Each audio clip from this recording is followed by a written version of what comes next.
Hello, I'm Danny Maserati, and in this documentary we'll be looking at the truth, the lies, the good, the bad and the downright ugly on one of the UK's biggest industries. This is cosmetic surgery.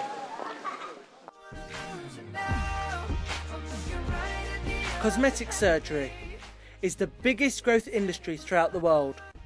Each year, more and more people in the UK are going under the knife and taking the plunge to create that perfect look. 17 million procedures take place each year around the world. 10% of males take the dive to have an operation, whilst females take the other staggering 90%. The dominant procedure for females is the breast augmentation, which is a quarter of all operations undergone each year. This is followed by the breast reduction, coming in at 13%, and a tummy tuck at 10%. But what is the perfect look? I wanted to get the public's opinion on cosmetic surgery, so I visited the town of Bromsgrove to get their views on the subject. What is your opinion on cosmetic surgery? I have a mixed opinion. If you need it, I think it should be for people who have had accidents that need it to make their appearance look better. I don't really have an opinion. I don't think it's wrong. Someone wants to have it done and they can afford it, that's fine. I don't agree with it purely for vanity. I think it's a good thing if people have got low self-esteem and want to go for it and they can afford to do it. That's not an issue for me. Do you feel it is wrong for people to take loans in order to fund their surgery obsessions? No, as long as I can afford to pay it back, why not? If they can afford to repay the loans, it's not really an issue. No, as long as they can afford to pay the loan back and they're not going to get into debt and default that could cause bigger problems in their life, I don't think that's a problem. Celebrities influence our day-to-day living, and this is no different in the world of cosmetic surgery. From the weird and the wonderful of the likes of Joan Rivers to Pete Burns, cosmetic surgery can make or break a career. What do you think about this person and why? Well, she's very pretty. I would say by the looks of it she's had some sort of surgery. I don't think she's a natural person, but she's okay.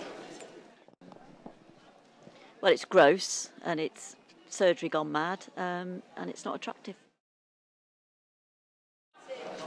They just don't look natural.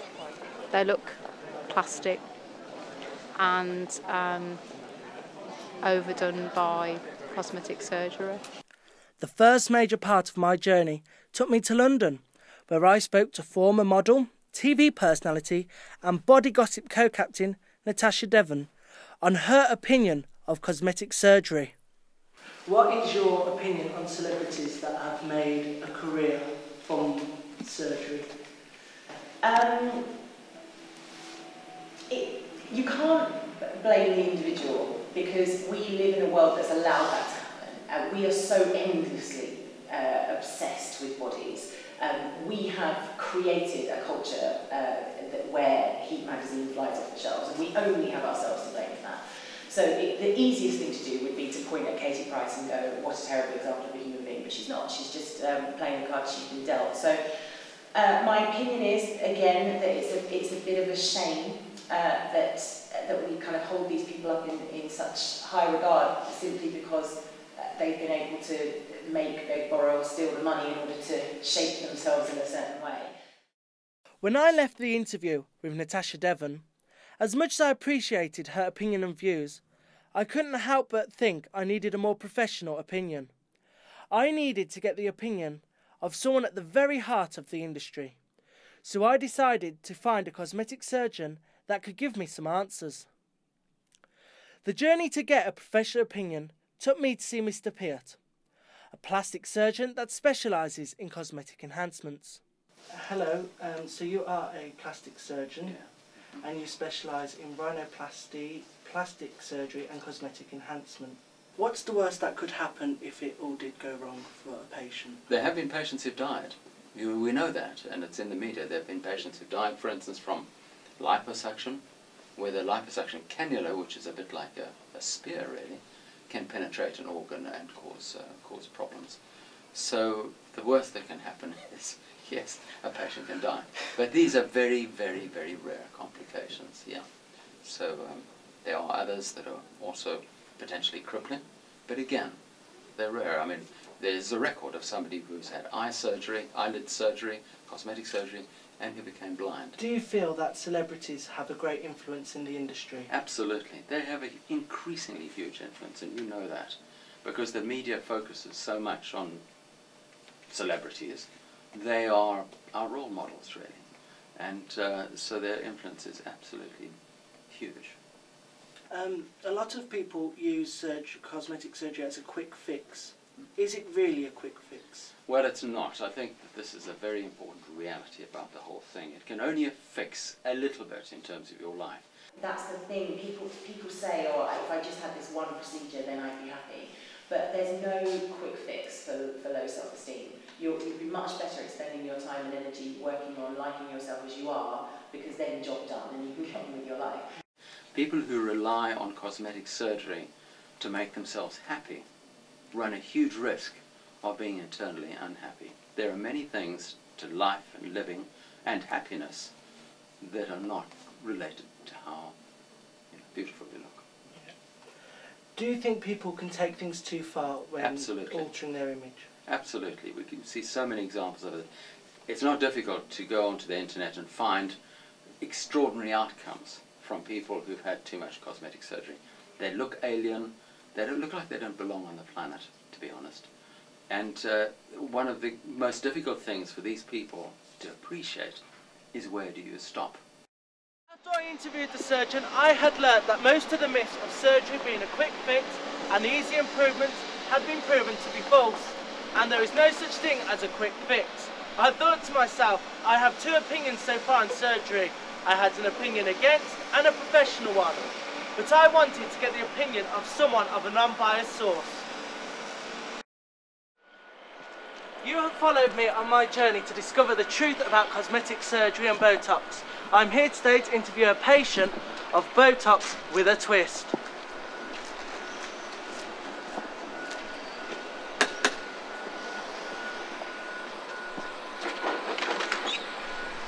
Hello, Maria.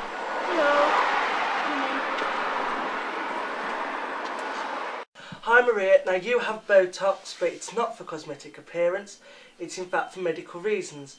Would you like to give us a bit of background on this? Yeah, sure. Going back 15 years, I was diagnosed with multiple sclerosis.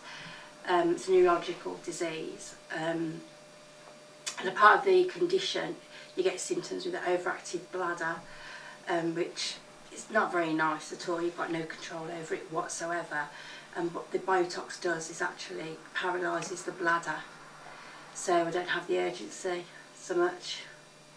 As a mother yourself, what would you say to someone who's given their 8-year-old daughter cosmetic surgery vouchers?